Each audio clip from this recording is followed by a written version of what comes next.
Hello and welcome. I'm Horatio Tinkletop for the Paulsworth Online Gazette. Today I'm speaking with musician Brett Rawalt about new music. Could you please stop doing that? I'm sorry. Thank you. What can you tell us about this project, Brett? Yeah. Well, it's a full-length album, and it's called Adjective. Oh. And I'm just about done recording it. So how many bands have you been in, actually? Well, that depends. A few, or a couple handfuls, depending on your criteria for what qualifies as a band. So is the Adjective project a band project? No, it's just me. I'm pretending to be a band, all by myself. Interesting. It's interesting. So you wrote the songs and you're singing and playing guitar and the drums and the bass. Yeah. Also, the engineering / recording, mixing, and mastering. And I'm also doing the album artwork too. So, you know, everything basically. Perhaps you're having a bit of a Dave Grohl moment? Actually, that's not a bad comparison. The first Foo Fighters album was all Dave Grohl, and he was just processing the death of Kurt Cobain. This feels a little bit similar, I suppose, in that it's a very personal album that I just had to get out of my system. Oh, I see. I guess everything is all about you, eh? Perhaps you should interview yourself. Well, you know, Well, Horatio? Oh, come on! But, really?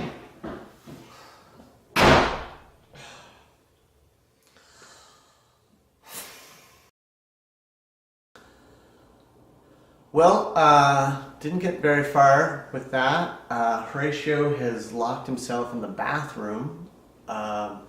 So I think we're gonna head over to my buddy Mike's house and see if we can finish the interview there. Hey, thanks so much for helping me out.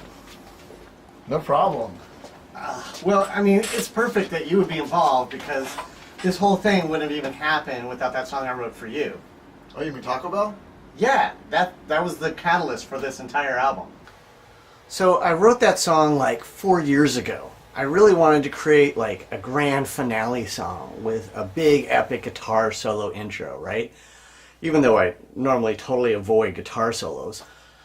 I mean, yes, I do play all these instruments, but like I'm not super good at any of them. So that song just sat on a shelf while I tried to find someone else to do the solo. And then last summer, I finally did. Hooray!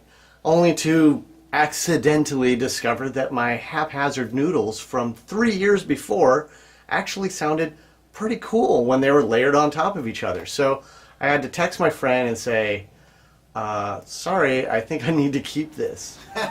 Wow! Yeah, so Taco Bell like actually gave me the impetus to try and be less dependent on others musically. And not just to do a whole album by myself, but to actually like write songs with guitar solos, like intentionally. Well, it is one of your best songs, and it's about my cat. Well, it's actually about how much you hated your cat. I mean, I know you can't get rid of it because your kids loved it and named it Taco Bell. I still think about it, though. I hate that cat. Dude, can we try and keep it clean? Why? Doesn't one of your new songs have explicit lyrics? Yeah, I should probably explain that a little. Sorry, Mom. There's one song on there with the wordy dirt on it.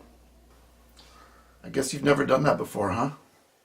Look, last year was just kind of a tough year. I was writing all these new songs and they were starting to get a little bit emo. You know, I had back surgery, a really long recovery, and there was a lot of drama and upheaval in my life, and I was just kind of stressed out, and I got pretty fat. Yeah, you did.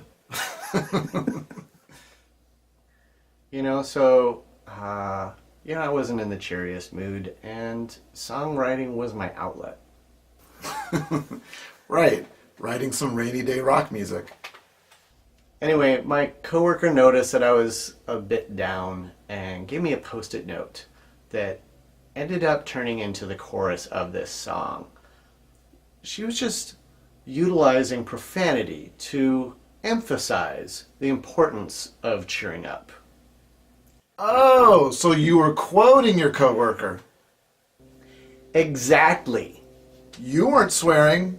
No, Beth Johnson is swearing in a post-it note. And then you sang it like 3 or 4 times. Yeah. Well, I kind of thought it would be a misrepresentation of my friend to change it. You might have to make a clean version though too, right? For your mom?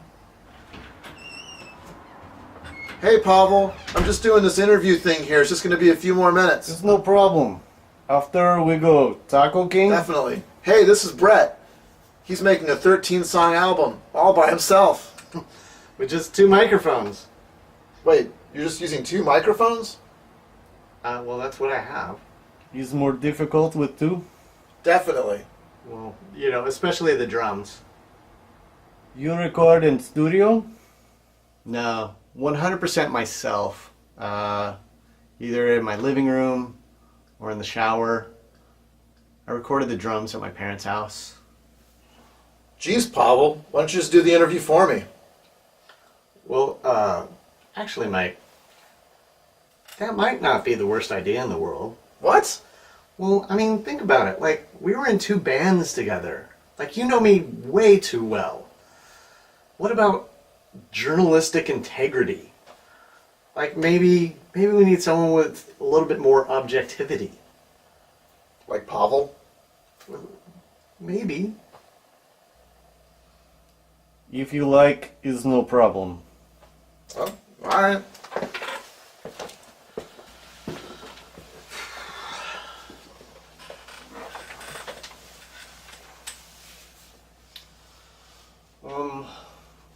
These are new songs, yes? Yeah, sort of. Mostly. 3 or 4 songs are over 10 years old. Marketing Plan and Perfect I wrote over 15 years ago. But they didn't really fit on any other projects because they're kind of sad. Why are you sad? Actually, I think I kind of always like sad songs. Your heart is broken. Well, I'm not trying to be sad. I'm trying to be real. I just feel like people can connect with an honest song. Besides that, this is hard to say out loud, but I just turned 49. You are 49. Like this whole time I've been living in denial that I'm even in my 40s and now they're almost over. Yes, it's depressing. Exactly. I mean, you get to that stage of your life and just try not writing a sad song or 2. Why is fish on album cover? Oh, originally the album was going to be called Rockfish, and I decided to keep the fish. I am very confused. Yeah, that's probably what I like most about it. How much dollars you are paying me? For interviewing me?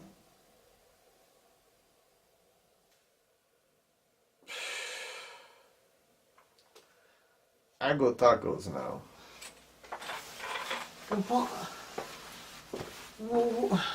What am I gonna do now?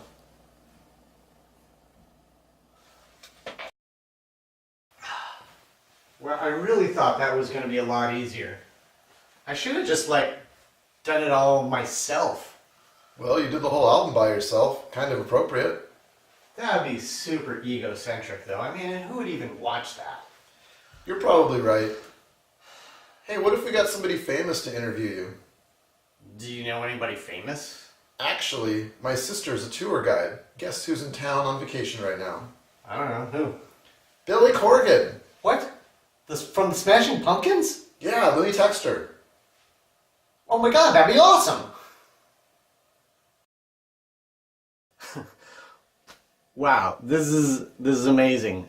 Melancholy and the Infinite Sadness, one of the greatest rock albums of all time. I thank you so much for doing this.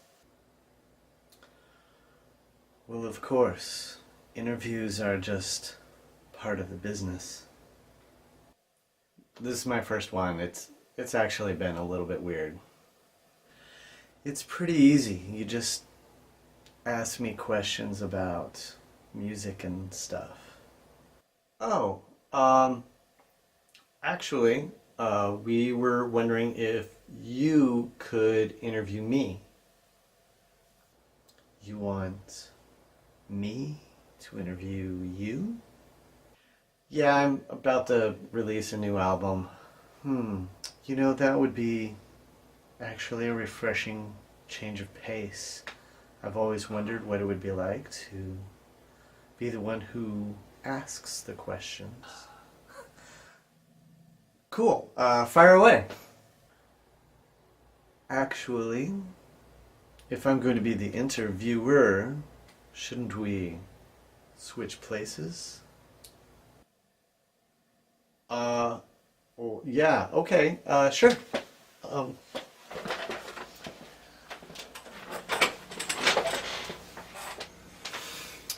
Okay. Yes, that's better. Well, why don't you tell me the name of your band? I don't have one. It's just me doing everything, so it'd be kind of ridiculous to call it anything else. Okay, you're doing the Dave Grohl thing. Is that because you have a huge ego, or is it because all your previous band members hate you now? Is it both? It's both, isn't it? Well, I think I'm just gonna go with it sounded like an interesting challenge. Well, Brett, I truly envy you. Because I have eyebrows? Guys, I have eyebrows, okay? No, I envy the freedom that you have.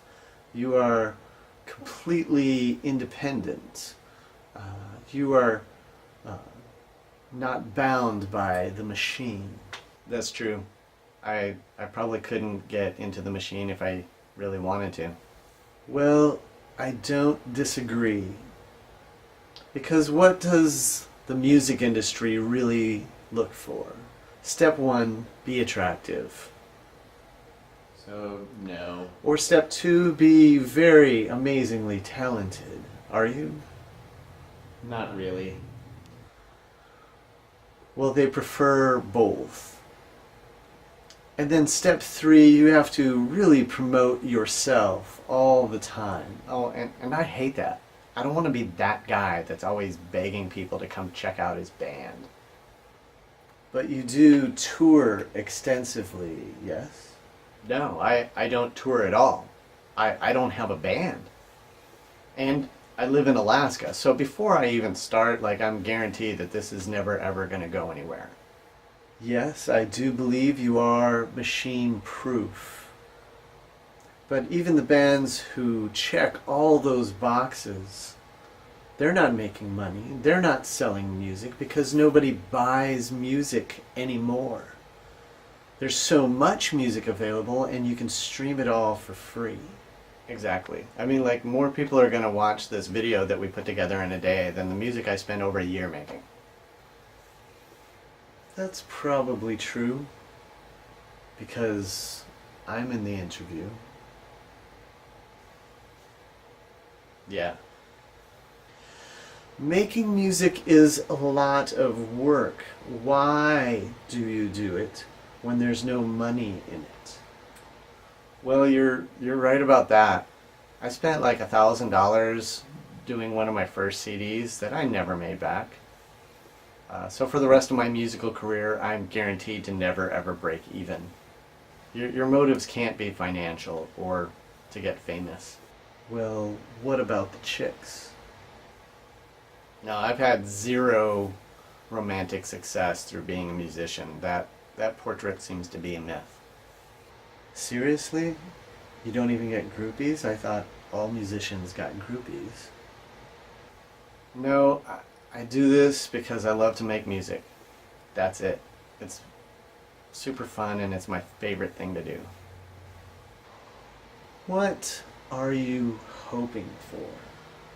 I think most bands are hoping for a hit, but I never really got into the hit songs. They're just empty calories. I always seem to gravitate towards the last song on the album. Yes, the album closer.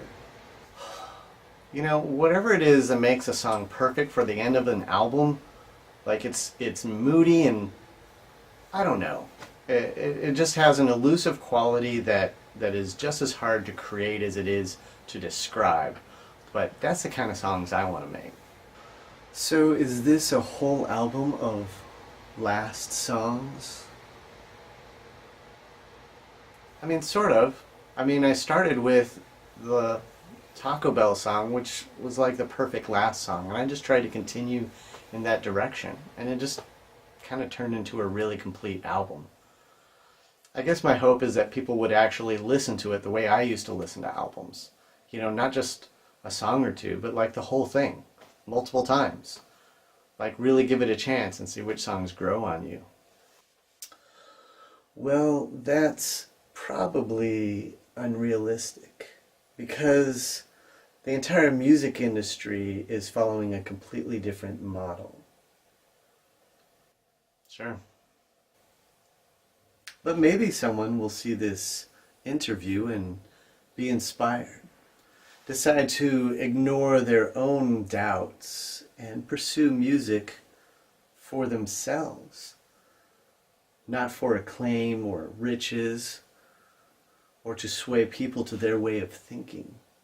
Just creating music for the pure joy of it. That way they'll never be disappointed by the response or the lack thereof. Yeah. And I guess if you can do it, then probably so could anybody else, really. Thank you. What about distribution? All my stuff is available on a website called Bandcamp, and I'm hoping to have everything finished up sometime in May. I'm going to set the price for the album really low, but you'll be able to stream it for free. That's very alternative rock of you. Brett, I sincerely mean it when I say I wish I was you. Really? Well, sort of. Fair enough. Thank you. I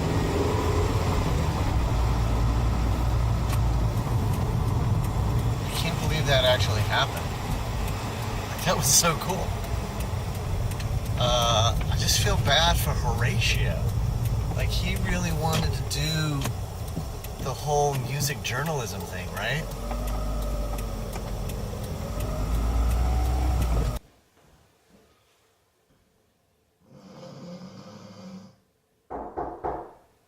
Horatio? Wakey, wakey. Could you help me out? We really need you. Also, if you could unlock the door, I really need to use the can. Did you do the rest of the interview without me? Yeah. But we still need an ending. Can we do my idea? Sure, buddy. However you want to do it. Well, thank you so much for being on the show and best of luck with the new release. Well, thank you very much. I really enjoyed it. Now just pick up your tea, Or water. yes, whatever, and we drink while the music fades out.